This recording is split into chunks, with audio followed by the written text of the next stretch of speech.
Some film sets have bad days. Others have disasters that defy statistics and make veteran producers cross themselves before entering the soundstage. When cast members start dropping dead, sets spontaneously combust, and actors suffer injuries that mirror their on-screen fates, Hollywood stops calling it bad luck and starts whispering about curses. Today, we're counting down 12 productions where everything that could go wrong did go wrong. And then, some impossible things went wrong too. Buckle up, because reality is about to get stranger than fiction. The Conjuring, 2013. Horror movies about real paranormal investigators already walk a fine line between fiction and reality. This one crossed it and paid the price. Of Ed and Lorraine Warren, investigating the Perron family haunting. And almost immediately, the production became its own ghost story. Vera Farmiga, who played Lorraine Warren, refused to take the script home because something about it unsettled her deeply. Smart move, because days later she hoped to find 3 claw marks scratched across the screen. No explanation, no physical cause. Just 3 perfect gouges that hadn't been there before. The hotel where cast and crew stayed experienced random power outages that electricians couldn't explain. Lights flickered during takes. Equipment malfunctioned without reason. Strange sounds interrupted filming, captured on audio but never identified. Cast members reported feeling watched, touched by invisible hands, and overcome by sudden cold spots in rooms that should have been warm. Juan himself admitted to hearing unexplained noises that made his blood run cold. The weirdest part is that unlike other cursed productions, nobody died or got seriously injured.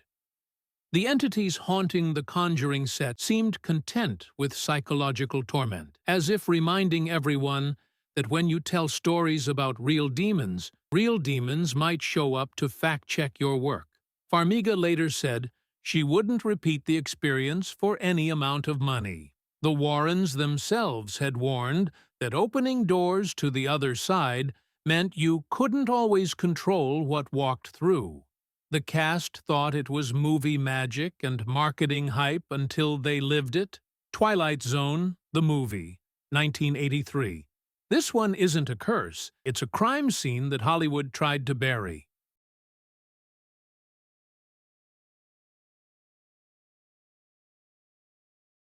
Set up massive pyrotechnic explosions and violated every child labor law on the books. Actor Vic Morrow was filming a scene where he carries 2 Vietnamese children across a river. The pyrotechnics went off too close, too powerful. The helicopter lost control, crashed, and decapitated Morrow instantly. The spinning rotor blades then killed both child actors,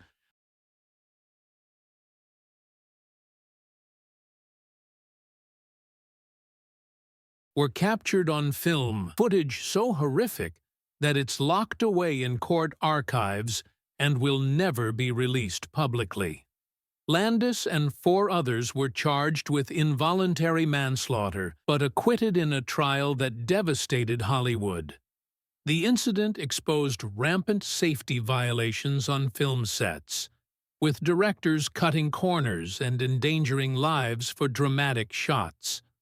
Morrow had expressed concerns about the helicopter's proximity before filming.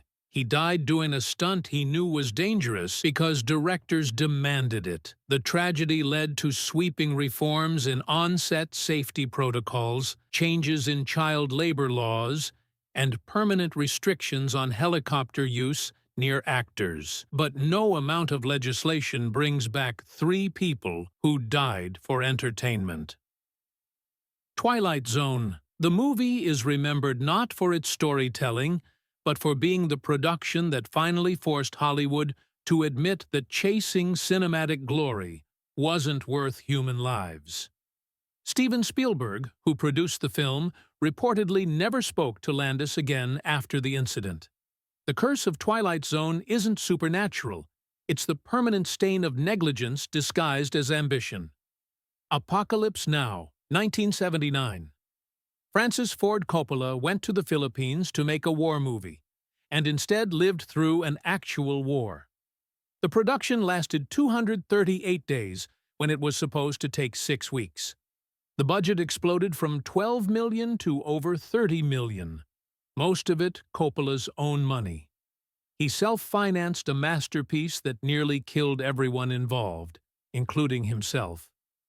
Typhoon Olga, the worst storm since 1932, ripped through the set and destroyed elaborate constructions worth hundreds of thousands of dollars. Scott Glenn, one of the actors, literally saved Coppola's life during the typhoon. The director had climbed into a dugout canoe tied to shore, and Glenn watched from 50 yards away as the current began pulling the boat downstream. Glenn realized the rope would snap tight, the stern would go underwater, and Coppola would drown. He screamed warnings and sprinted through the storm to pull Coppola back to safety, seconds before disaster struck. Then there's Martin Sheen's near-fatal heart attack. Sheen was 36 years old, filming in brutal jungle heat when his heart gave out. He crawled to the side of a road, waiting for help, convinced he was dying. The production lied to the press, calling it heat exhaustion, terrified that another delay would collapse the entire project. Coppola also suffered an epileptic seizure during filming. Dennis Hopper showed up strung out, refusing to shower for weeks. Marlon Brando arrived massively overweight and completely unprepared, forcing Coppola to rewrite his entire role on the fly. The helicopters borrowed from the Philippine military kept getting recalled mid-shoot. The Exorcist, 1973. The most terrifying horror film ever made didn't need special effects to be cursed. Reality handled that.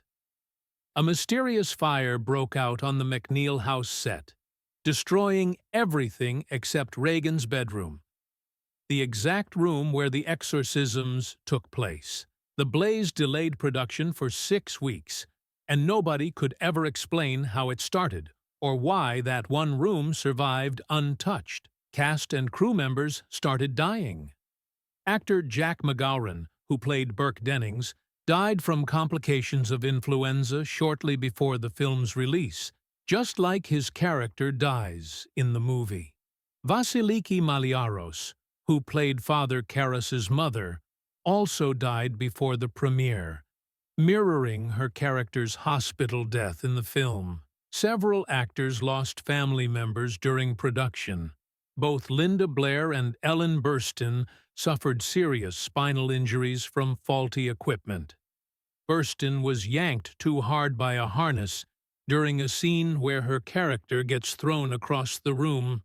The injury was permanent, leaving her with chronic back pain for life. Blair's injuries came from poor rigging on the possessed bed, which shook so violently it damaged her spine. Director William Friedkin even had a priest bless the set twice. That's how spooked everyone became. At the Rome premiere, lightning struck the theater. A cross fell from a nearby church during the screening. Father Jason Miller nearly died in a motorcycle accident during filming, after being handed a medallion by a priest on the street with a warning about the devil's retribution. Miller started questioning whether they'd opened a door that shouldn't have been opened. Friedkin's obsessive directing style didn't help, firing guns near actors to get genuine fear reactions and refrigerating the set to freezing temperatures so breath would be visible. Poltergeist franchise, 1982-1988. Real skeletons. They used real human skeletons in the pool scene because they were cheaper than props. That decision allegedly cursed an entire trilogy and killed 4 cast members before their time. Dominique Dunne, who played the eldest daughter Donna, was strangled to death by her abusive ex-boyfriend 5 months after the first film premiered. She was 22 years old. Heather O'Rourke, the little girl who delivered the iconic line, "They're here," died at age 12 from cardiac arrest, caused by an undiagnosed intestinal condition. She collapsed during the making of Poltergeist 3 and never recovered. Julian Beck, who played the creepy preacher Kane in Poltergeist 2, died of stomach cancer before the film's release. Will Sampson, the Native American actor who performed an exorcism on the set of Poltergeist 2 because everyone was so freaked out, died shortly after from complications following a heart-lung transplant. 4 deaths linked to one film series, and that's before you count the injuries, accidents, and general terror that plagued every production. Cast members have gone on record saying the set felt wrong, heavy, like they were being watched by something that didn't want them there. The decision to use real human remains violated every ethical and spiritual boundary. In many cultures, disturbing the dead invites catastrophic consequences. Hollywood found out the hard way that saving a few $1,000s on props isn't worth unleashing whatever fury comes from desecrating human bones for entertainment. JoBeth Williams, who played the mother, later discovered she'd been swimming with actual human skeletons during the pool scene. The studio never told her. She only found out years later and was horrified. The Poltergeist Curse, The Crow, 1994. Brandon Lee was supposed to become the action star his father Bruce Lee never got to be. Instead, he died on set at 28, killed by the same kind of prop gun negligence that would later kill cinematographer Helena Hutchins on the set of Rust. Lee was filming a scene where his character gets shot. The revolver was supposed to be loaded with blank cartridges, but nobody inspected the barrel for obstructions. A bullet fragment from a previous dummy round was lodged inside, and when the blank fired, it propelled that fragment with the same force as a live round. The bullet struck Lee in the abdomen. He was rushed to the hospital, received 60 pints of blood, and died hours later from internal injuries. The tragedy wasn't the only disaster. On the first day of shooting, a crew member was severely burned and electrocuted in a cherry-picker accident. Other crew members suffered injuries throughout production. People started calling it the Curse of the Crow, convinced the film was doomed from the start. The eerie parallel to Bruce Lee's death added fuel to speculation. Bruce had starred in a film called Game of Death, where his character is shot after gangsters replace fake bullets with real ones. Then his son dies in real life from a prop gun malfunction involving a real bullet fragment. The cosmic irony was too dark, too perfect, too tragic to ignore. Some believe the Lee family was cursed. Others argue it was simple negligence, studios cutting corners on safety to save time and money. The result is the same: a talented young actor dead for a movie. The Crow was completed using CGI and body doubles to finish Lee's scenes. It became a cult classic and a memorial to its star. But every frame is haunted by the knowledge that Brandon Lee never saw the finished film, never got his big break, and died doing exactly what he loved because someone didn't check a gun barrel. Rosemary's Baby, 1968. Roman Polanski's psychological horror about Satan impregnating a woman opened a door to real evil that never fully closed. Producer William Castle received death threats after the film's release, anonymous letters promising he'd rot from a long, painful illness for making a movie about Satanism. Months later, Castle was hospitalized with kidney failure. In his delirium, he repeatedly screamed, "Rosemary, for God's sake!" dropped that knife, convinced the film had cursed him. Composer Krzysztof Komeda fell off a rocky slope at a party in 1968, slipped into a coma, and died months later from a brain hematoma. The circumstances mirrored a death in the film where Hutch, Rosemary's suspicious friend, dies after being in a coma. Director Roman Polanski suffered the worst fate. His then-girlfriend Sharon Tate allegedly appeared in the film as an extra. She became his wife, and during her pregnancy was brutally murdered by the Manson family alongside 4 others at their home. The Dakota Building, which served as Rosemary's apartment in the film, became the site of another tragedy 12 years later. John Lennon was shot and killed by a fan outside the building in 1980. Some linked his assassination to the building's appearance in Rosemary's Baby, as if the film had marked the location with a curse that attracted violence. Polanski's career never recovered emotionally. He fled the United States decades later to avoid arrest on unrelated charges, spending the rest of his life in exile. Critics dismiss the curse, pointing out that Polanski's later crimes disqualify him from sympathy. But Castle believed until his death that making Rosemary's Baby had real supernatural consequences. The film's power comes from its ambiguity, never confirming if Satan is real or if it's all paranoid delusion. The tragedies surrounding its production suggest that sometimes fiction accidentally tells too much truth. The Omen, 1976. This film didn't have a few accidents. It had a catastrophic chain reaction that looked like divine retribution for making a movie about the Antichrist. Gregory Peck and screenwriter David Seltzer were both on separate flights to the UK when lightning struck both planes. What are the odds? Then Peck cancelled a different flight at the last minute. That plane crashed, killing everyone on board. Director Richard Donner's hotel was bombed by the IRA during production. Donner himself was hit by a car while filming. Multiple crew members survived a head-on collision on their way to the set on the first day of shooting. A pack of trained dogs hired for the film turned on their handlers and attacked without warning. After production wrapped, special effects artist John Richardson and his assistant were driving when they crashed. The assistant, Liz Moore, was decapitated in the accident, dying the exact same way a character dies in the film. Richardson survived, but had to live with the horror of watching his girlfriend die, in a manner he'd created for a movie. The crash happened near a road sign marking the town of Omen, exactly 6.66 kilometers away. That detail alone sent chills through everyone connected to the production.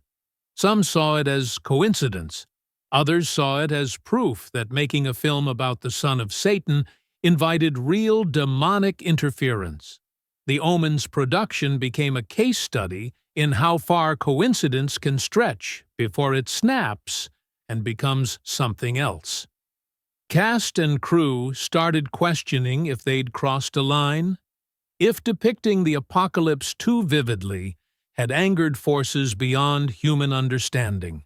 The film was a massive success, but nobody involved ever dismissed the incidents as mere bad luck again. Rebel Without a Cause, 1955. 3 lead actors, 3 tragic deaths, all premature, all violent. The Rebel Without a Cause curse isn't about the production. It's about what happened after. James Dean died in a car crash weeks before the film's release, driving a Porsche 550 Spider nicknamed Little Bastard. The crash was so violent that Dean was nearly decapitated. His death turned him into an instant legend, the embodiment of doomed youth. Sal Mineo, who played Plato, was stabbed to death during a robbery in 1976. He was 37 years old, killed in an alley behind his apartment. The murder remained unsolved for years. Natalie Wood, who played Judy, drowned in 1981 under circumstances still considered suspicious. She was 43 years old, found dead in the water near Catalina Island after a night of drinking with her husband Robert Wagner and friend Christopher Walken. The case was reopened multiple times. Wagner was named a person of interest decades later, but no charges were ever filed. 3 stars, 3 deaths that could have been avoided. Dean's reckless driving, Mineo's wrong place, wrong time, Wood's mysterious drowning. Some call it coincidence. Others point out that all 3 played characters defined by tragedy and doomed fates in the film. It's as if the roles they inhabited leaked into real life, cursing them to live out the darkness they portrayed on screen. The film is beautiful, raw, and emotionally devastating. Watching it now, knowing what happened to every lead, transforms it from a drama about troubled youth into a prophecy of doomed futures. The Passion of the Christ, 2004. Making a film about the crucifixion of Jesus Christ invited suffering that felt disturbingly biblical. Jim Caviezel, who played Jesus, was struck by lightning during the Sermon on the Mount scene. The assistant director standing next to him was also struck.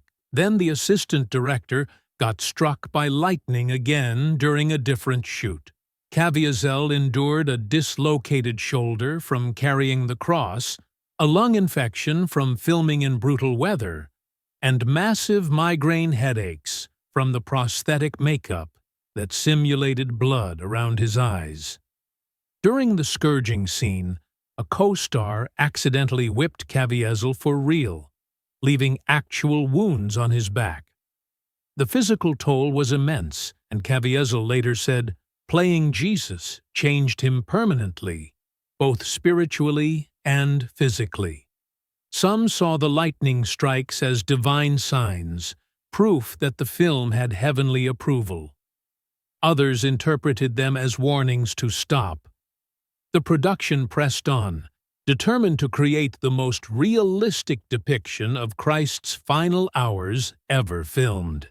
Mel Gibson, who directed and financed the movie, faced massive backlash for the film's graphic violence and accusations of anti-Jewish sentiment.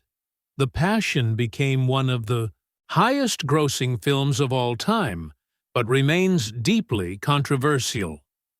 12 productions where everything went catastrophically wrong, and nobody can agree if it's coincidence, negligence, or something darker. From real human skeletons cursing a trilogy to a screenplay that killed 6 comedians, destroying lives to lightning striking Jesus twice, these sets prove that sometimes making movies costs more than money. So here's the question nobody wants to answer. At what point do we stop calling these tragedies bad luck and start admitting some stories are too dangerous to tell? Drop your wildest cursed film theory in the comments. And if you've worked on a set where inexplicable things happened, we want to hear about it. Because Hollywood might sell us fantasy, but sometimes reality gets the last word.